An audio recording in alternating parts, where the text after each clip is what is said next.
Hey guys. Yeah, I've been AWOL. I apologize. I wanted to take a break. And quite frankly, I was working with something else. So yeah, I was busy with that. But I will try to upload more frequently. I'm not promising anything, but I will try.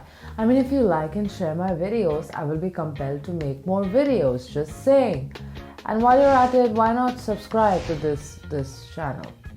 Anywho, today I will be having sort of a random rambling moment and I'll be talking about hopeless romantics. So let's get on with the video. So, is it just me, or is being an emotionally unavailable person deemed more cooler in this day and age? More and more people are coming out against the whole concept of marriage, which I understand their reasoning, but what I don't understand is why these very people look down upon those who do want to get married. I mean, to each its own, right? Let's all live and die happily. Now, before we proceed, let's answer the question that I'm sure you must have been wanting the answer of since the beginning of this video. Am I a hopeless romantic? Get a clue, why else would I be making this video?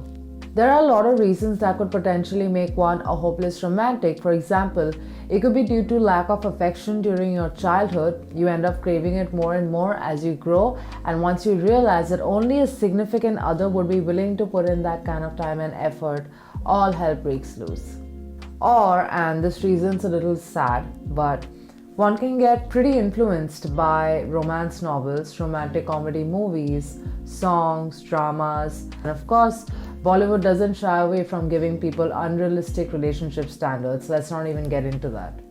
Another reason could be it's just in one's nature to be an empath or shower people with love, etc. There are those people who just enjoy showering people with love for absolutely no reason, even though this gesture may not even be reciprocated. And of course, being this kind of person and considering the fact that most of the people we come across are too detached from their own emotions and even end up making a mockery out of people like us, we are prone to a lot of heartbreaks, disappointment, and even in some cases, isolation and abandonment. That got really dark, but I'm here for you guys. I'll be your spokesperson. So, as you can imagine, being this hopeful can be problematic for you because you end up subconsciously having a lot of expectations from your partner, and when they're not met, it can be pretty disappointing. On top of that, people who aren't like you will always try to gaslight you and point out your peculiarities. But your goal is to essentially protect yourself, your heart, to be specific. I know that most of us can't help feeling this way, but we have to convince ourselves that, let's be honest, we are a rare species. Most of the people we come across either practice toxic positivity or look down upon people like us, having these kinds of hopes and dreams. And then we're called all sorts of names like immature, irrational, delusional, what have yous. So first things first, you need to realize that you cannot change people. You cannot make them think like you. I'm not saying that you necessarily need to pretend to be as cold as they normally are, but you do need to make boundaries, because those who don't give in to their emotions often lack empathy, and then they tend to neglect how their actions can affect other people, especially the sensitives. And if they ever end up leaving you, you're left to pick up all the pieces by yourself. So you have to figure out how you can prioritize your feelings without actually letting go of your true nature. People like us just cannot ignore the red flags all willy-nilly. So here's what you have to do.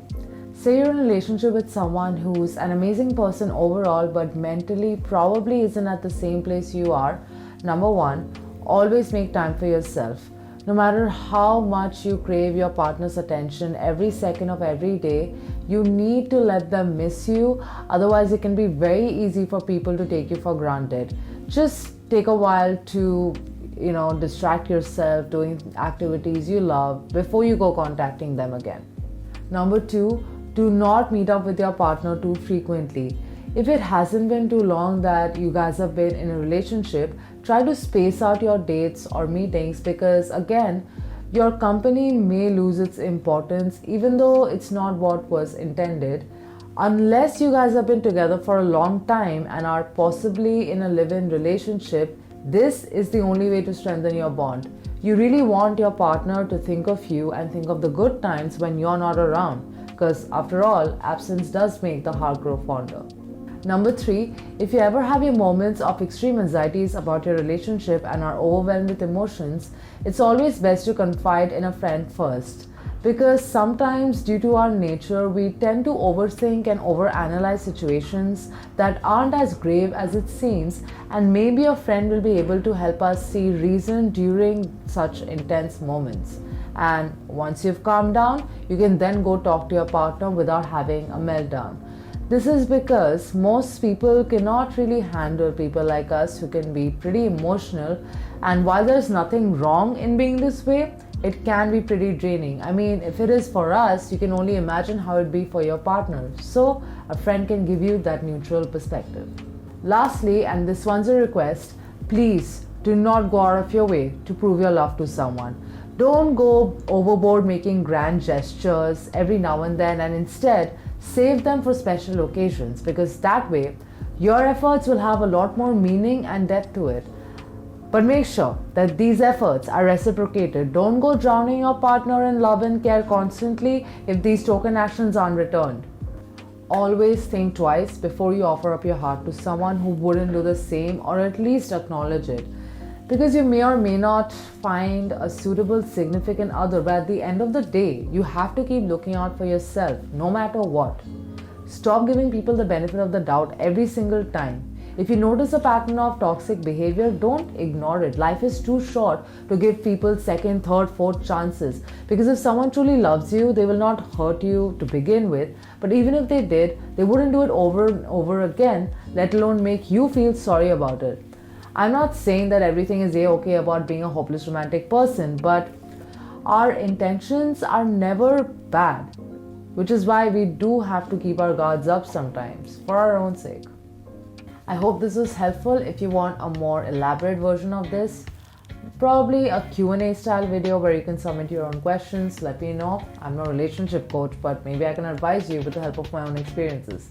And if you watched this far, comment empathy. Like this video if you liked it, subscribe if you haven't already, and I'll see you guys on the next one. Bye.